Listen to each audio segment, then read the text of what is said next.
Teman-teman, bagaimana Anda yang UMKM 7 tahun sudah mau habis? Banyak orang pusing ya, hampir semua UMKM tuh pusing. Ini 7 tahun UMKM gua akan berakhir di Desember 2024, bagaimana solusinya? Nah, orang-orang mulai kreatif ya.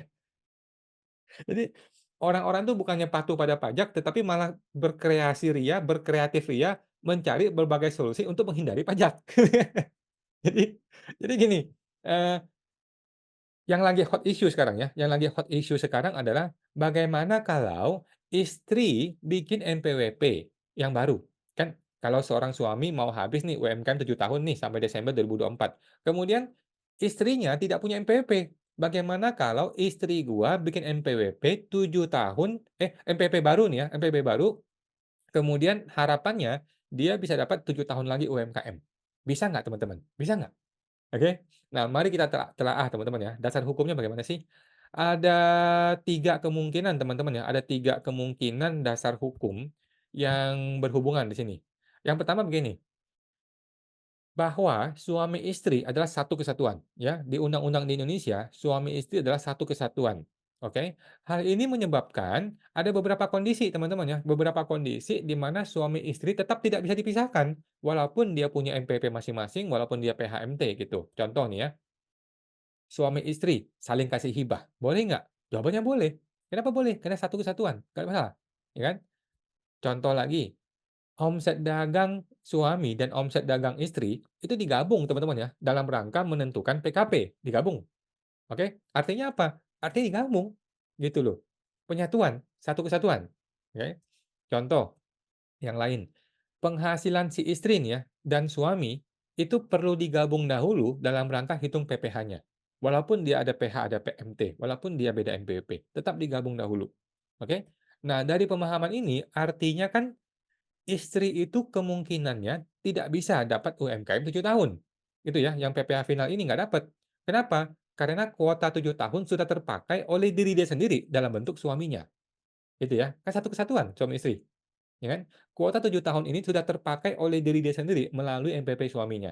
Nah, jadi, tetapi kan perlu kita pahami ya, pertama-tama apakah sistem DJP online itu sudah mampu mengenali semua orang nih, ini istrinya siapa, ini istrinya siapa, ini suami siapa, gitu ya. Suaminya sudah punya NPWP belum? Gitu. Ini apakah sistem DJP sudah secanggih itu? Itu juga jadi pertanyaan ya. Kalau, sistem DJP sudah secanggih itu, barulah dia bisa melakukan upaya-upaya untuk memblokir ini ya. Jangan sampai tiba-tiba si istri bikin NPWP, kemudian dia dia cetak suket dapat, kemudian dia bisa pakai 7 tahun gitu. Nah, jadi seberapa canggih sistem DJP juga akan menjadi pengaruh ya. Nah, sekarang, dasar dasar hukum yang kedua ya, dasar hukum yang kedua adalah bahwa istri itu boleh loh memilih PHMT, ya pisah harta atau memilih terpisah. Artinya apa? Istri itu boleh punya NPWP sendiri dan boleh melaksanakan kewajiban perpajakannya secara mandiri, oke? Nah, maka ada beberapa kondisi. Contoh nih ya, contoh. Istri itu boleh loh dapat PTKP tambahan, TK0 ya, tambahan kalau dia menikah. Anda ingat teman-teman ya, kalau suami istri punya NPWP masing-masing, PTKP-nya bisa dinaikkan menjadi K/I, ya kan? Artinya apa? Seorang istri yang pisah harta atau memilih terpisah, yang punya NPP sendiri, walaupun dia satu kesatuan dengan suami, tetap dia boleh dapat PTKP tambahan dia sendiri. Nah, dalam rangka PPh final contohnya UMKM ya, seorang istri itu tetap boleh loh dapat PTKP yang 500 juta nggak kena pajak, boleh loh dapat loh. Jadi suami istri, suami 500 juta, istri 500 juta, masing-masing dapat 500 juta, total 1 M, tidak kena pajak, oke? Apakah ini juga berarti bahwa istri seharusnya boleh dong pakai 7 tahun UMKM final 0,5%, gitu loh. Karena dia memisahkan sendiri, dia sendiri, berbeda dengan suaminya. Kalau PTKP dia bisa dapat sendiri, kenapa, UMKM dia nggak bisa dapat sendiri? Kan ada pertanyaan teman-teman ya. Nah, sekarang yang ketiga, yang terakhir nih ya, bahwa dalam PP 55 tahun 2022 disebutkannya, berlakunya 7 tahun adalah sejak NPWP baru. Ya, sejak MPP baru. Nah, sekarang pertanyaannya nih, MPP barunya si istri, apakah ini disebut disebut sebagai MPP baru atau bukan MPP baru? MPP baru dong, ya kan? Istri baru bukan NPWP. Ini NPWP baru. Kalau ini NPWP baru, maka ini qualified, ini memenuhi kriteria untuk bisa pakai 7 tahun UMKM final lagi, gitu. Oke? Jadi gimana kesimpulan gue?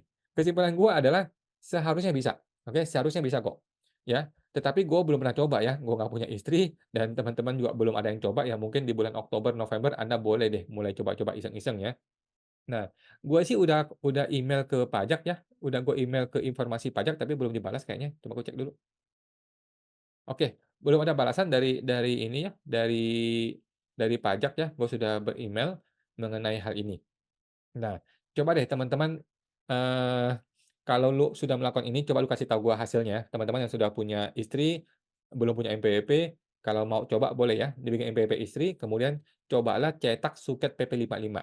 Kalau suket PP55 berhasil dicetak, kemudian di situ ada tulisan kan, ada tulisan, qualified PP55 ini selama 7 tahun, sampai 31 Desember tahun berapa gitu kan. Maka berarti lu qualified, berarti bisa. Oke? Kita tunggu nih teman-teman, siapa yang mau pecah telur ya, siapa yang mau pertama kali melakukan ini, silakan dilakukan.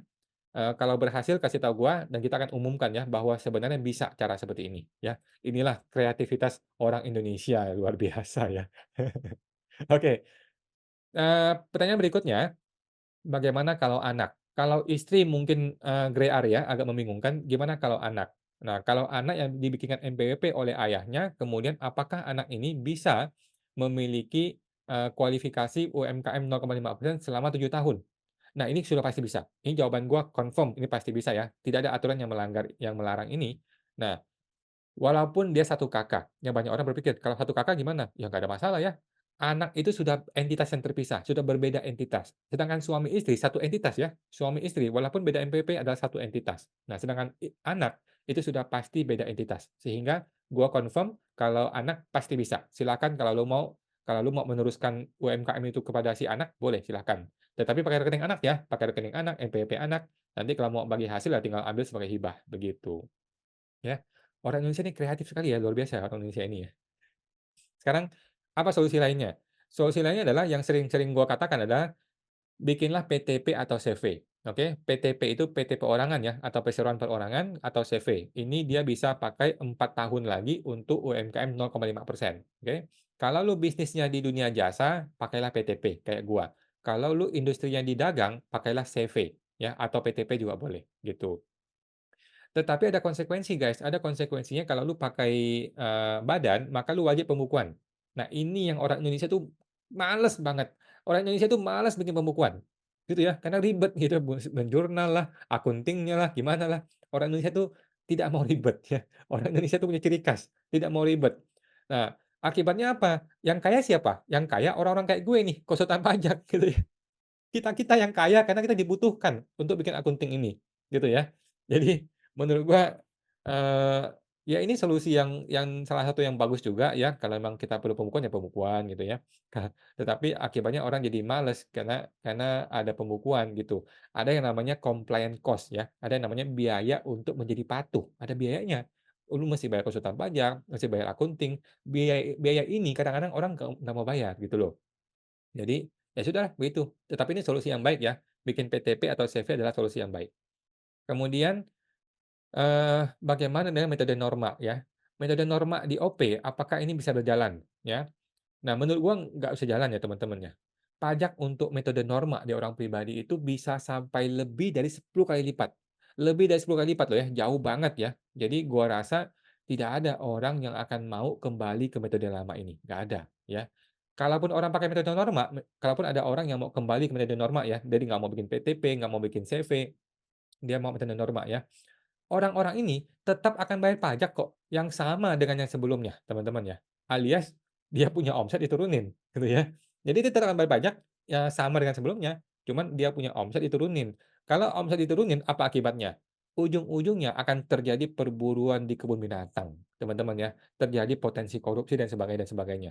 Jadi aturan ini akan menyebabkan orang mencari berbagai celah untuk melanggar hukum, kemudian ditangkap, kemudian terjadilah pemerasan. Itu teman-teman ya. Jadi menurut gua tidak efektif, metode norma ini sudah tidak efektif diberlakukan kepada orang pribadi pedagang, gitu loh.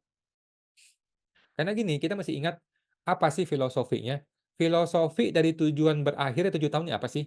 PP 55 kan bilang, 7 tahun berakhirnya UMKM, pakai kembali metode umum. Apa sih filosofinya? Apa yang mau dicapai dari aturan ini?